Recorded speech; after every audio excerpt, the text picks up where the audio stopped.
Otra parte importante también de nuestro protocolo de investigación es el marco contextual.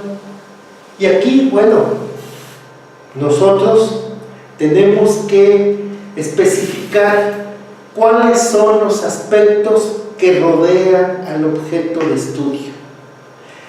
Estos aspectos, compañeros, debemos de tenerlos muy claro, porque muchas veces los aspectos que rodean al objeto de estudio lo están determinando.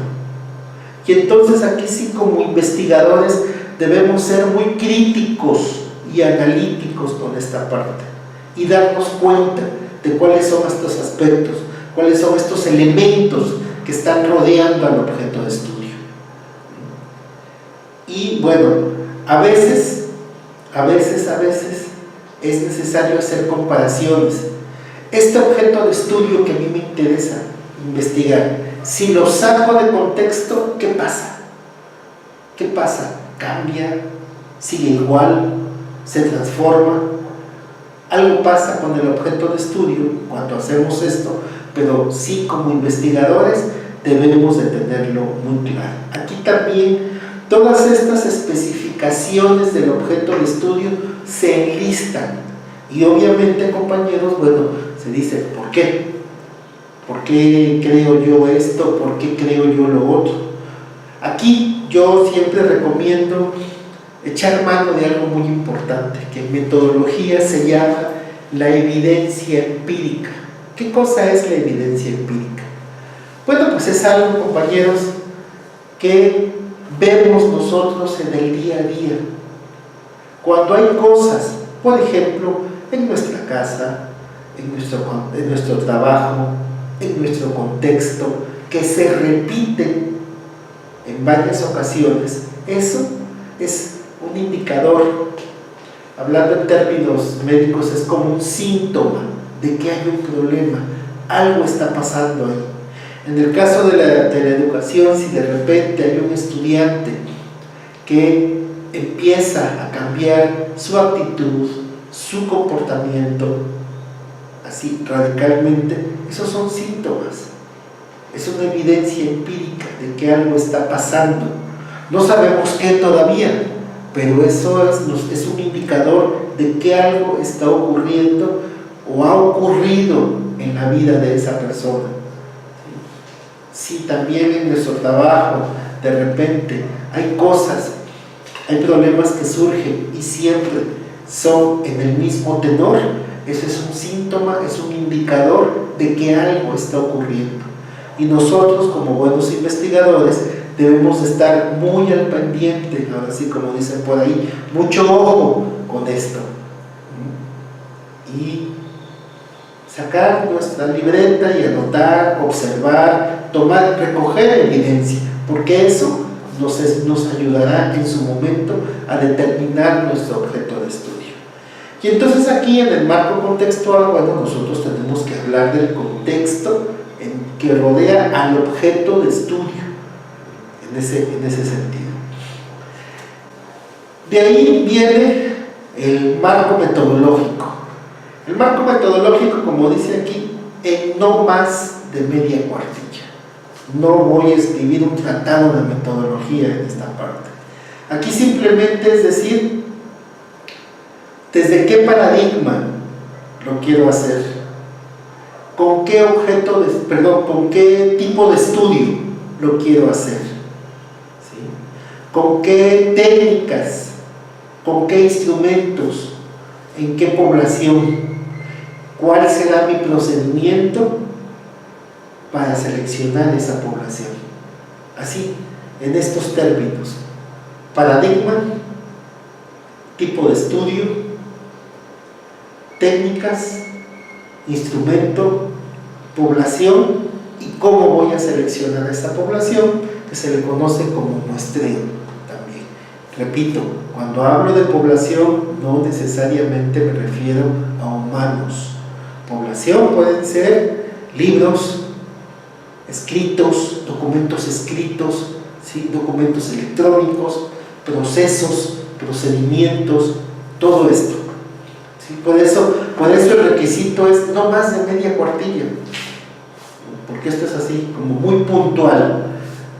Paradigma, solamente hay de dos en metodología: cuantitativo o cualitativo. Tipo de estudio: descriptivo, analítico, experimental, cuasi experimental, correlacional. Ahí ustedes lo van a decidir también en su momento. Técnicas: encuesta, entrevista u observación. Se pueden combinar, ¿sí? Puedo hacer una encuesta y puedo hacer observaciones, puedo hacer una entrevista y puedo hacer observaciones, no pasa nada si lo combinamos. Nada más sí debemos de tener muy claro que obviamente si utilizamos más de una técnica de recolección de información, pues obviamente vamos a tener más datos y debemos de estar conscientes de nuestra capacidad para el análisis y el manejo de los datos, ¿sí? Entonces, ahí viene marcado. Después, las referencias. Aquí hace mención a lo que antes se conocía como bibliografía. Ustedes saben que de algunos años a la fecha hemos estado o estamos trabajando con todo lo que se refiere a APA, ¿sí? APA, que es una organización que a nivel mundial está determinando los métodos y los procedimientos en cuanto a la investigación, ¿sí? Nosotros en este momento en la Universidad Técnica Superior de Jalapa estamos trabajando con el APA 2015. Cuando ustedes me escriban, yo con mucho gusto también les voy a hacer llegar el documento de APA 2015 para que ustedes lo tengan, lo revisen, lo analicen. Ahí ustedes, es un documento que a mí en lo personal me gusta mucho porque es un documento muy didáctico en ese sentido. Es decir, nos define qué es una referencia bibliográfica, de un autor, de dos autores, de autores nacionales, internacionales, de una institución, etcétera, y nos pone ejemplos de cómo se hace, qué es una cita textual, qué es una cita parafraseada, qué es una segunda cita, una segunda fuente. Ahí ustedes van a encontrar detalladamente la definición de lo que es y un ejemplo de cómo se hace, ¿sí? Entonces por eso es que estamos trabajando eso. Y otra parte muy importante, compañeros, que a veces esto se convierte más en el dolor de cabeza que en todo lo anterior: la ortografía y la redacción. Esto no podemos perder de vista que es un documento científico. Por lo tanto, el texto científico tiene ciertas características y cualidades. Espero no escucharme elitista, pero el texto científico no es para cualquier tipo de población. Obviamente es para la gente que sabe y conoce del tema que estamos abordando. Eso es muy importante. Y entonces, bueno, una de las cosas que nosotros tenemos que aprender es a ser breves y concretos en nuestros textos, no extendernos demasiado.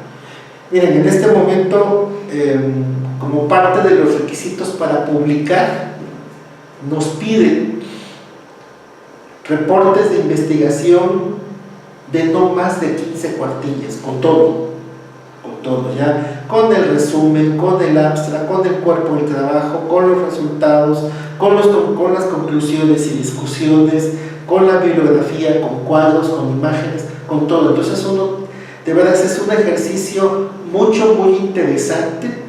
A mí estoy trabajando también eso y en mi último reporte de investigación para una publicación me pasaba yo media cuartilla, porque el requisito eran 15 cuartillas y yo, por más que lo hice, que lo traté de hacer muy breve y muy resumido, me pasé media cuartilla. Yo dije, a lo mejor no pasa nada con esto. lo envío y me lo regresaron, porque no estaba cumpliendo con uno de los requisitos, que era máximo, 15 cuartillas. Me lo regresaron, tuve que revisar el texto para acotarlo a este número de hojas y ya pasó sin ningún problema. Y eso es muy importante también, ¿no? ¿Por qué les digo esto? Porque nosotros debemos de aprender a expresar nuestras ideas de manera breve, de manera concreta. No, como dicen por ahí, no echar tanto rollo, porque cuando uno empieza a echar mucho rollo, eso es como una señal de que no conocemos mucho del tema, no hemos investigado, no hemos indagado mucho del tema. Y a veces también esto hace que nuestra redacción tenga errores. Entonces, por favor, revisen esa parte en su protocolo de investigación. La ortografía, la redacción es muy importante en este sentido. Y bueno, ya por último, las especificaciones de formato, que esto tiene que ver con la forma. Obviamente lo vamos a hacer en Word, Arial 12, 1.5 de interlineado, y los márgenes son 3,5, 3, 2.5 y 2.5. Ahí está en ese sentido. Entonces, muchachos, por favor, escríbanme para que tenga yo sus correos y les haga llegar esto que les acabo de presentar en esta primera sesión. Es un gusto y un placer estar trabajando con ustedes. Nos vemos en la próxima.